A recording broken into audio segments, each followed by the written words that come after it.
Happy Tuesday, everybody. I hope that you are doing well. Hi, I am Michelle Henderson, and welcome to Michelle's Inspiration Hour. I hope that this show gives you inspiration. Everyone has a life story that helped them grow as a person and spiritual. So, let me ask you a question. Have you been put in a situation that you have had to hide? Or it became a secret, or you were ashamed to let anybody know what you went through. Our guest that is about to come up will help you inspire you to speak your truth. All right, so our next guest is Christine Malek.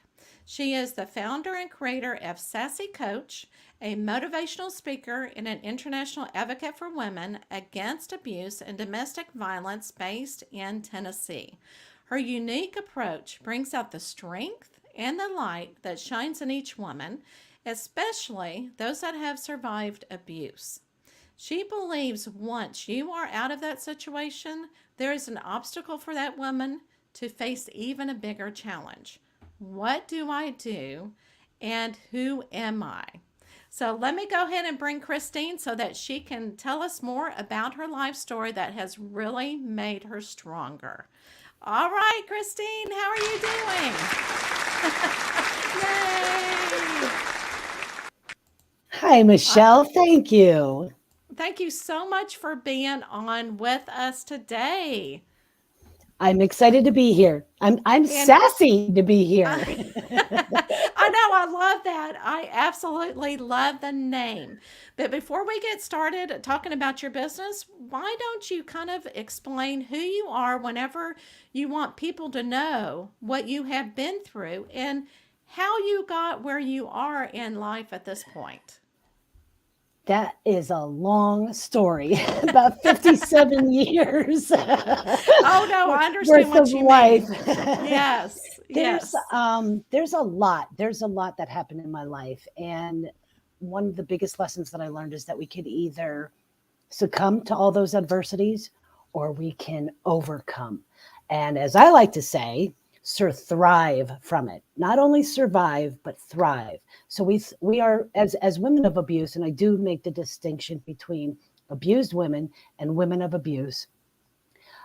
As women of abuse, we are thrivers. We have overcome more than the average woman out there. And not to take away from the average woman, please don't misunderstand.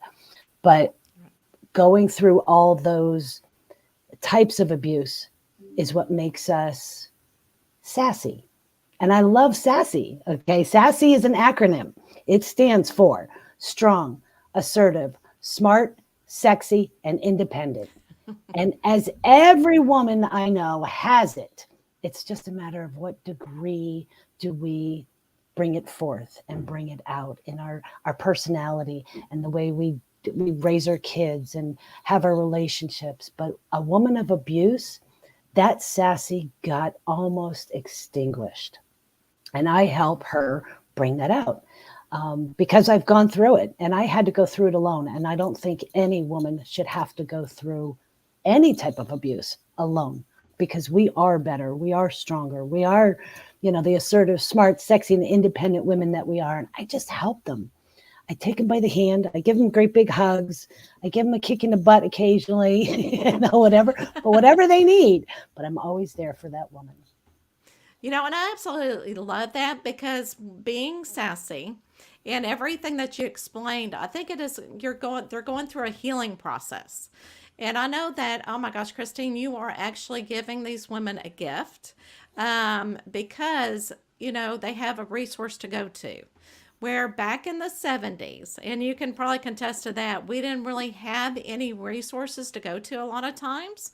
It's like, where do I go? And then a lot of times you have that shame as well. But let me ask you as well, do you have men that come to you that Yes. say, I need his help? Because I know we're talking about women as well, but men can also be abused.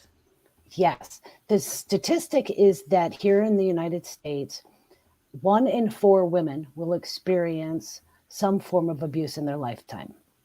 For men, it's 1 in 7.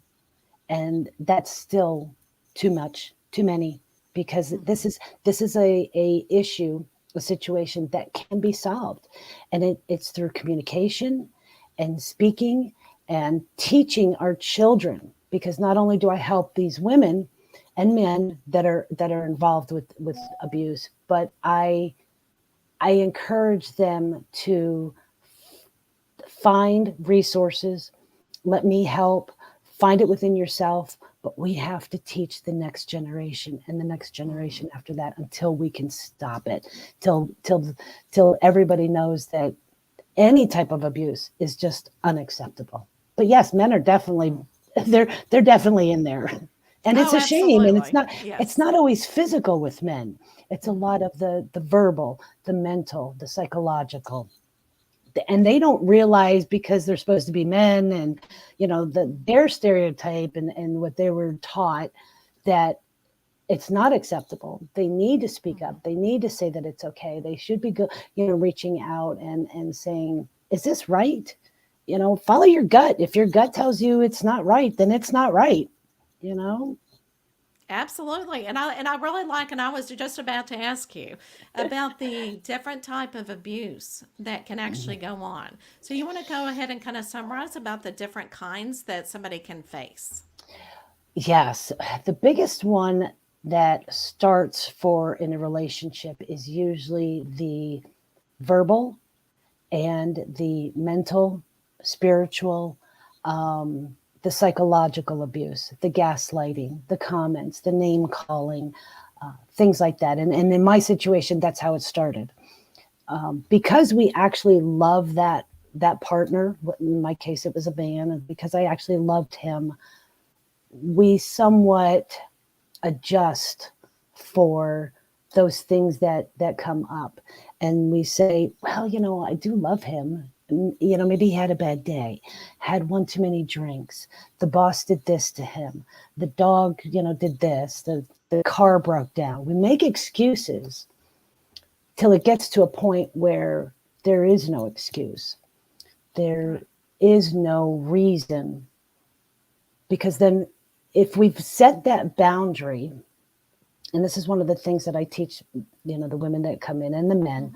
If we set that boundary, and we hear that all over social media right now, boundaries, boundaries, boundaries. But what we fail to acknowledge is, you can set that boundary, but what we did and what we do, sometimes knowingly and unknowingly, is we move it, and we move it again, and we move it again, and we move it again. And we don't say, okay, this is my boundary and I'm not moving it. And we can set that, but we have to stick to it. If that really is your last point, and you say, if you hit me again, I'm leaving, and then it happens, then you didn't leave. What you're telling that other person is that you will move your boundary, and we have to stick to that boundary. And I love that. Like you said, we're going to teach each generation that, how to set those boundaries or what. Yeah. And one thing that occurred to me, because we're talking about love relationships and so forth. And I know that a lot of my listeners are empaths. And, empaths, like you said, we make an excuse for everything that somebody's going through. And they're going, you know what? I'll still, take the abuse, and they'll still become the victim because they feel like they're helping the other person. Or, they keep running into these narcissistic people at work or wherever, and they're going, what should I do to protect myself? And I love how you said boundaries. So, what kind of advice would you give to an empath? That I also am an empath, and that was one of the hardest things for me to learn, because I and he was extremely narcissistic. Mm-hmm. And I didn't know at that time that,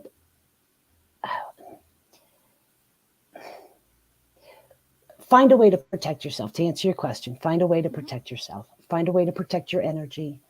The easiest thing to do is breathe and walk away from the situation as much as possible. As an empath, we take on those emotions and those feelings, and we can tell when the lie is coming. And if this is a very physically abusive person, we have to tread very lightly with what we say, with what we come back with, because if we trigger that abuser, we know what's going to come next.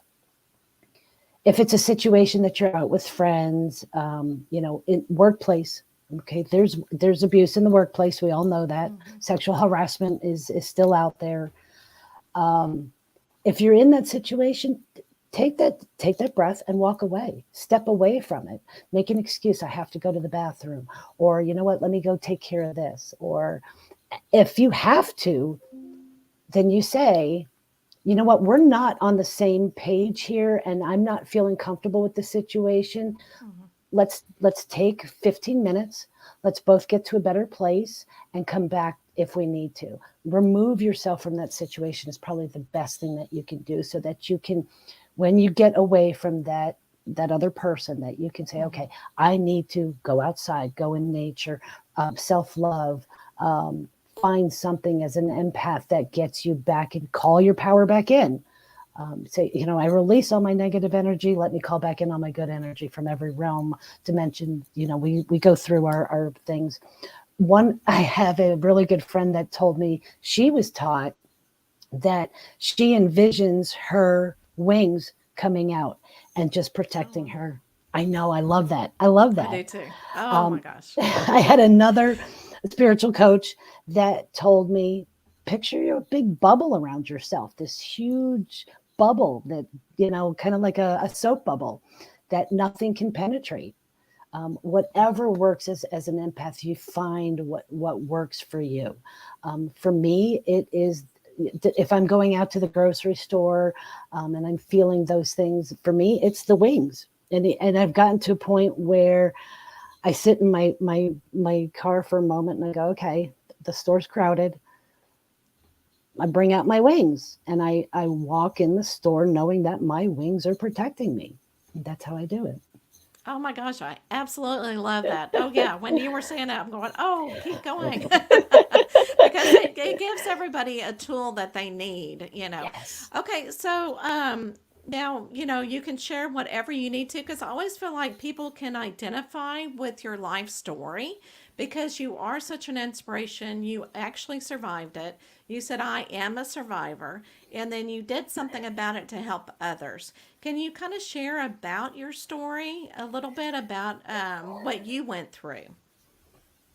I'll summarize it. So I met this man in 2012.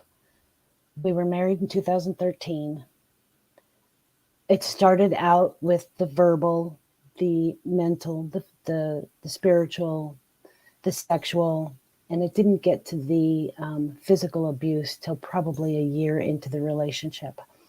Everything from black eyes, bruises all over my body, bruises between my legs. I was beat with a rubber mallet so bad that it broke my wrist, cracked my ribs, several of them. Never went to the hospital. But the biggest one that was my breaking point was my gunshot wound to the head. I actually suffered a gunshot wound to the head. And by the grace of my angels, I am here today. I have attempted suicide 3 times with this man, actually considered committing what I hoped would be justifiable homicide. Actually entertained that thought because it did get that bad. Became an alcoholic even more so than before I met this man. Ended up in the hospital, had 4 surgeries, 15 procedures, died on the operating table twice. Through all that, he was never there.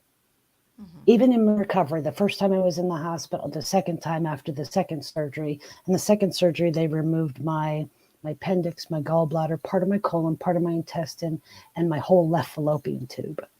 Wow. And even coming, and that's where that surgery is the one where I supposedly died on the table twice. And I say supposedly because there was no white light, there was no bright light, there was no journey. I don't remember any of it.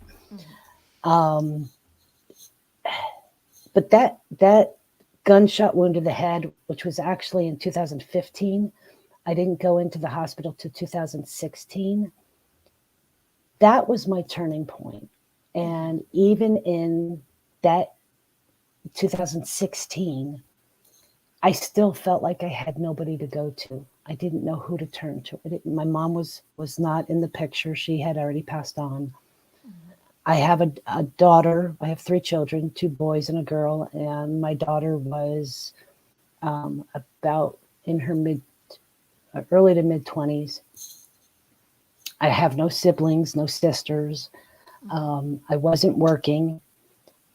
I felt I had nobody to go to. I felt like I didn't have anybody to talk to. But that next morning, as I was cleaning dried blood off my head and, looking at all the other bruises on my body and wondering how am I going to cover this huge hole in my head, that was my turning point. And it was a long journey. And what I try and get across is that no matter how flawed maybe the plan is, have a plan. Have something to look forward to, something that you can try to achieve every single day, because not every day is bad and not every day is good. But as long as we have that plan and we can say, okay, that's my point, that's where I want to get to, that's what I did. And I thought I was working towards it. And of course, the abuse continued after the gunshot wound. Ended up in the hospital. He was never there. I think he maybe came to see me once every day or so, maybe, if I was lucky, for maybe 10, 15 minutes. And that first time I was in the hospital, I was in for 8 weeks. And I barely saw him. But I worked hard. I knew that, and I had guidance, but I didn't know it at the time, that with all the attempted suicides that I had gone through, the motorcycle accident that I had, the situations that I put myself in throughout my life, obviously the gunshot wound. Okay. Cause he was here. That bullet should have penetrated my skull. Okay. I should not be here today. Well, I think I shouldn't be here today. My angels, on the other hand, yeah, they're going, no, we have bigger, better things for you, Christine. And it wasn't until early this year, January, that I realized that this is where I'm supposed to be. This is what I'm supposed to do. This is my path. This is my purpose in life. This is why I survived and thrived all those things that I went through, my childhood, and of course this marriage. Everything leads me to this point right here today, to be able to say, we can do this. We can make a difference. We can change the perspective and change the perception. Which is why I said earlier that I don't say we're abused women. We are women of abuse. And there's a difference. And if you listen to it, an abused woman sounds like, oh, it's that poor girl. It's all her fault. There's a connotation that goes with it. And I want to change that vernacular. And I want us to say vehemently and strongly, a woman of abuse. A woman of abuse. Because there's nothing wrong with that. I am a strong woman. I did thrive past this. I got out of the situation. I can do this. I want women to know that it is not their fault. They did nothing wrong. And men, that it's not their fault. They did nothing wrong, but we're not weak. We are sassy. And we do have that, we do have that essence in us. And we just need to find it again and bring it out and say, one of my things that I love saying is there are 3 words in the English language that are the hardest things to say, the hardest 3 words to say. But it will make you the strongest person possible. And that is, I need help. You are at your very lowest, and it is hard to say those 3 words. But if you can say them and you can express it out loud, it makes you the strongest person in that room, if not in the world, to be able to say, I need help. And that's what I encourage, is just to say, I need help. I need help. And I think that's awesome. I mean, because that's the first step to recovery, It you is. know, to say, I'm going to change my life. And I think, too, your story is so inspirational because people will say, you know what? I am not alone. I can reach out, you know, because I do think it does become a spiritual because when you, like you said, connect with the spirit world, with the angels, with your divine, with God, whoever, it just seems like things begin to happen, Yes. you know, and especially once you say, you know what, I need the help somewhere. And then it just kind of opens up those doors for people to come and help you. Yes. Yes. That's actually the first step. I call it to surrender. It's the first step. I have a signature course that I call the 7 Steps to SASSI. The first step is basically to say, I need help, and that's as easy as just booking a one-on-one call. And if not Yeah. with me, reach out to somebody, find somebody that you can say, I need help, or I need help. Oh, right. However, I Yes. need help. Yeah, Yes. could you help me? But to be able to say that is the very first step in healing. You're right, in healing and starting on your journey, which is why I say it's that woman now needs to know, okay, who am I? What am I supposed to do? Where do I go from here? Well, you know what? We work together on that. We figure that out. What is your journey? What is your path in life? What are you destined to do? Why are you on this earth? Why are you here? We start that path, but Right. it all starts with, I need help, and I surrender. I let the past go, and let's start from this point forward. Oh, I love that. Thank Absolutely you. love that. Now, you Mm. said that you have a 7 step program. Yes. Okay. So, can you kind of explain just in short, you know, what each step is that, you know, Uh, somebody would go through? not completely, because that's part of the Yeah. program. Right. I gotcha. I Right. gotcha. Okay. So basically, step one is the surrender, and we go from there. And Mm-hmm. each woman is different on her Okay. path and where she is and where she needs to be. How long did she? And that's some of the things that we go through in those 7 steps. Is there's we identify the stages of abuse that you've been through. There's 3 stages. Okay, which stage are you at right now? And that's one of them also.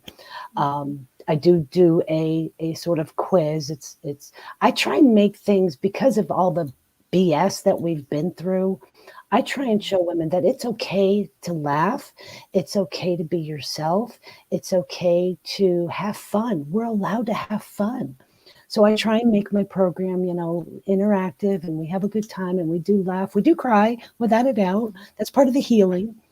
Step one, like I said, is the surrender. And we go through and we figure out, what stage are you in? And there's 3 stages. The first stage is, are you still in it? Okay. Are you still experiencing all that abuse? And then the second stage is, you've gotten out of the abuse. You've somewhat got your life manageable. You're not perfect. Life isn't perfect, but at least you're out of that situation. You've been out for, could be a day, could be years.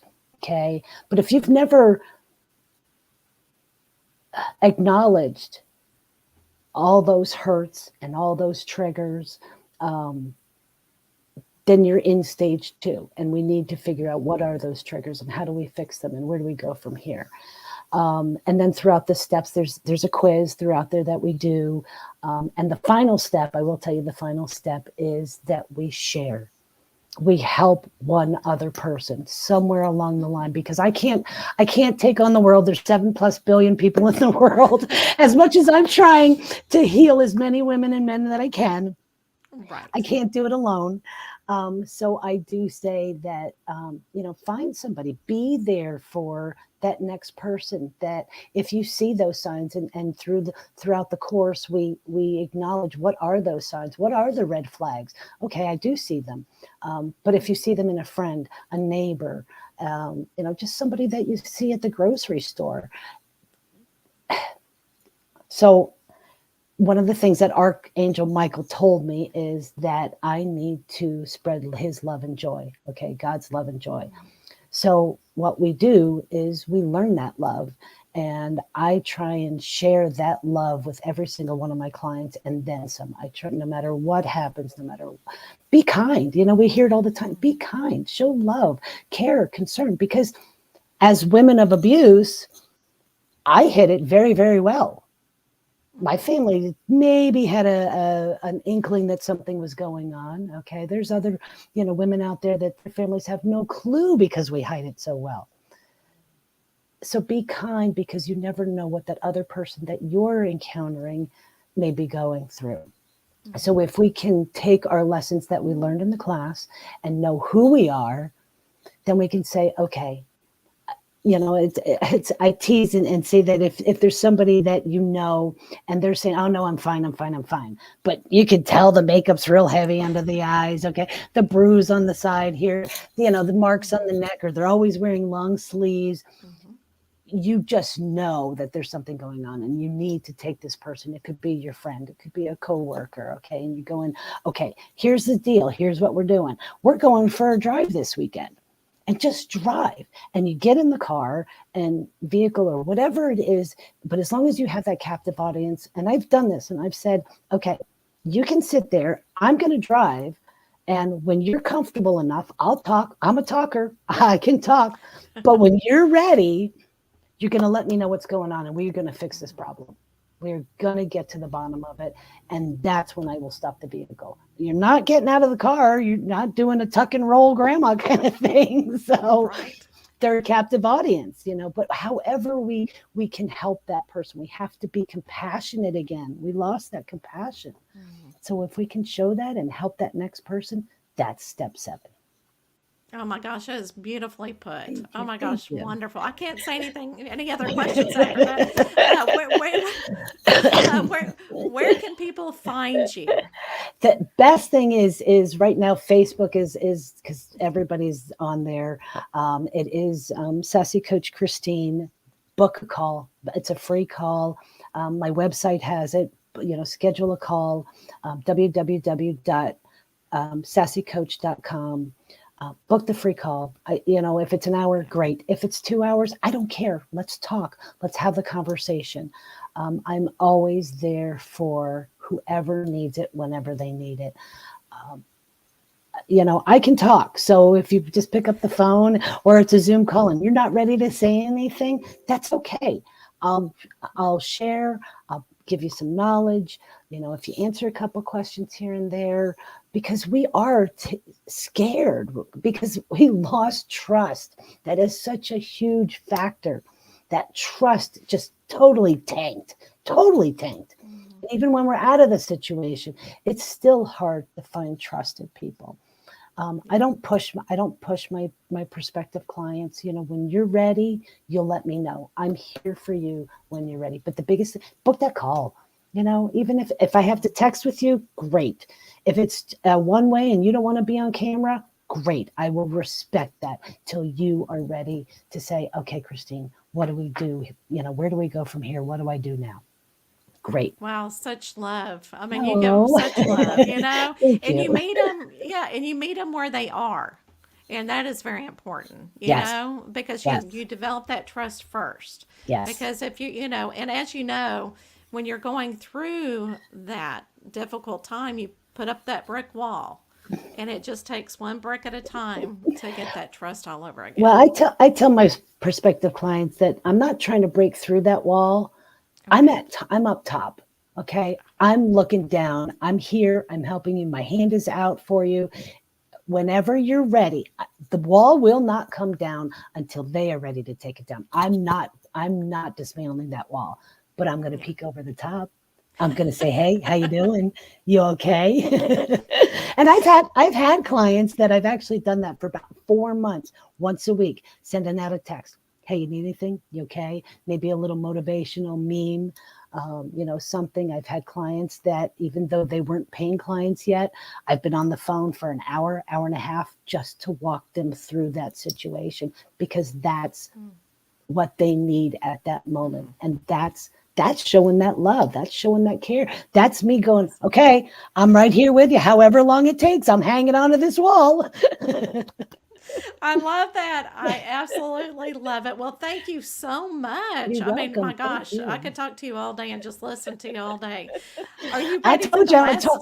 last? I told you I'm a talker. Hey, you know what? And this is a topic that needs to be talked about. Yes. And sometimes it's hard to talk about it, but you do such a good job Mm, explaining how you go through it, and it's not as intense. And again, so it's approachable, I guess you could yes. say. And I Yes. think people need that. Yes. Because if you get too intense, people kind of back off and they go, I don't want to talk about it. But you do it such in a loving way. Oh, thank you. Thank So, you. Thank are you you. ready for the last question? Absolutely. Okay. All right, everybody that's listening and watching, I was a school teacher. Always bring that up. Always have to bring out the will. I'm going to make it bigger, and then I'll kind of, because on our screen it's really small. Here we go.